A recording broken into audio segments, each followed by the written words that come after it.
আসসালামু আলাইকুম।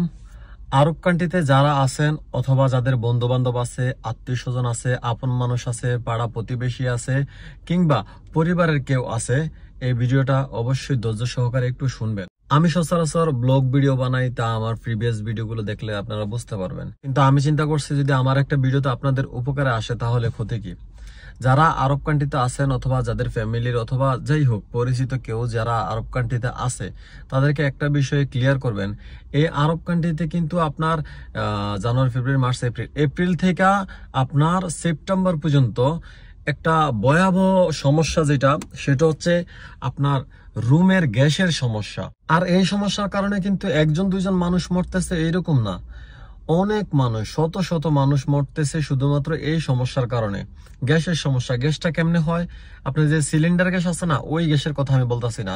গ্যাসটা হয়েছে কি, স্বাভাবিকভাবেই তাপমাত্রা অনেক বেশি থাকার কারণে, অনেক গরম থাকার কারণে কেউ যদি কেউ যদি বোতলে করে পানি খাইতেছে, এই বোতলের ভিতরে মানে যদি একটু ফাঁকা জায়গা থাকে এবং বোতলটা কেউ যদি যত ভালোভাবে আটকাক, পরবর্তীতে যখন এই বোতলটা খুলতে যায় তখন অনেক পরিমাণে গ্যাস এটার ভিতরে থাকে। এবং যদি স্বাভাবিকভাবেই খুলতে যায়, এই বোতলের মুখা কিন্তু অনেক উপরে ভাবে গ্যাসের মাধ্যমেই অনেক উপরে চলে যায়। এরকম একটা অবস্থা। বিশেষ করে আরব কান্ট্রিতে কি করে মানুষ কাঁচা সবজি রাখে রুমের ভিতরে, খাবার দাবার এই সব কিছু রাখে, পেঁয়াজ রসুন ইত্যাদি ইত্যাদি অনেক কিছুই রাখে রুমের ভিতরে। এই ভুলটা আপনারা করবেন না। আমি জানি যে রুমের ভিতরে পরিবেশ ঠান্ডা থাকে কারণ এসি সবসময় চালানো থাকে, কিন্তু তারপরেও বাহিরের গরম এবং বাহিরের তাপমাত্রার কারণে এই ভিতরের এই সব জিনিস অনেকটা গ্যাস হয়ে যায়। গ্যাস হওয়ার কারণে অনেক সময় মানুষ আপনার ওই অক্সিজেন নিতে সমস্যা হয়, শরীরের ভিতরে থেকে অসুস্থতা শুরু হয়ে যায় এবং শ্বাস নিতে একটা সময় শ্বাস নিতেই কষ্ট হয়ে যায় এই গ্যাসের মাধ্যমে। এবং যারা পানি খান, বিশেষ করে যারা বোতলে পানি খান, প্লাস্টিকের বোতলে, অবশ্যই আপনারা খেয়াল রাখবেন যেন বোতলের মুখ যেটা একটু মুখ আছে, মুখটা একটু হালকা খোলা রাখবেন। যেই কোনো বোতলই হোক, সেটা বাজার থেকে যদি কিনে আনছেন, যতক্ষণ পর্যন্ত আপনি মুখ না খুলছেন ততক্ষণ পর্যন্ত ঠিক আছে, কিন্তু মুখ খোলার পরে এটা পুরো আটকাই দিয়েন না, মুখটা একটু খোলায় রাখেন, তাইলে পানিটা ভালো থাকবো, গ্যাস হইব না ওই পানির ভিতরে।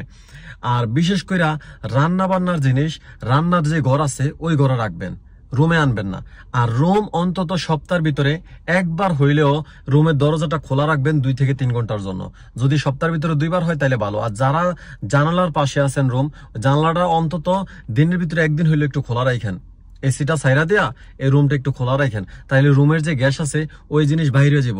এখন অনেকের কাছে মনে হইতে পারে যে কাঁচা শাকসবজি বা বাহিরের তাপমাত্রার সাথে ভিতরের সম্পর্ক কি, আদৌ কি মানুষ গ্যাসের কারণে মরে, আদৌ কি সমস্যা হয়, বা আমার কথাটা অনেকে হাসা উড়িয়ে দিতে পারেন। আমি একটা ভিডিওর লিঙ্ক দিব। এমনিতে তো অনেক মানুষ অনেকভাবে মরতেছে গ্যাসের কারণে, আমি সব তো আর দিতে পারবো না, তবে একটা ভিডিওর লিঙ্ক দিব, আপনি লিঙ্ক দিলে বুঝতে পারবেন। একজন বাঙালি, একজন ইয়েমেনি পুরা মানে ডেথ, আর একজন বাঙালি ছিল, সে একদম পুরো অসুস্থ হয়ে গেছে এই গ্যাসের কারণে। সো রুমের ভিতরে যারা আপনারা এইসব কিছু রাখেন, তারা অবশ্যই এই রান্নাঘরের জিনিস রান্নাঘরে রাখবেন, রুমে রাখবেন। যেসব জিনিস আপনার শুকনা খাবার, ওইসব জিনিস আপনি রুমে রাখতে পারেন, সমস্যা নেই। আর রুমটা সপ্তাহে অন্তত 2বার খোলা রাখবেন। অবশ্যই আমার ভিডিওটা সবার মাঝে প্রচার করে দিবেন। যার ফ্যামিলি মিডল ইস্টে আছে, যার বন্ধু বান্ধব, আত্মীয় স্বজন বা পাড়া প্রতিবেশী মিডল ইস্টে আছে, অথবা যে মিডল ইস্টে আছেন, আমার ভিডিওটা ছড়াই দিবেন এবং আপনারা এই নিয়মটা একটু মানবেন। আর না হলে দেখা গেছে যে এই এপ্রিল থেকে সেপ্টেম্বর পর্যন্ত অনেক গরম থাকে এই জায়গায়, 45 ডিগ্রি 50 ডিগ্রি, 45 ডিগ্রি 50 ডিগ্রি, প্রচুর পরিমাণে গ্যাস উৎপন্ন হয়। আর বিশেষ করে যে রান্নাঘরে যে আপনারা গ্যাসের যে সিলিন্ডার রাখেন, ওই সিলিন্ডারে অবশ্যই একটা ওই যে পাখা আছে না, রান্নাঘরে অবশ্যই পাখাটা সবসময় চালু রাখবেন। ঠিক আছে, যাই হোক, ধন্যবাদ, ভালো থাকবেন, আসসালামু আলাইকুম।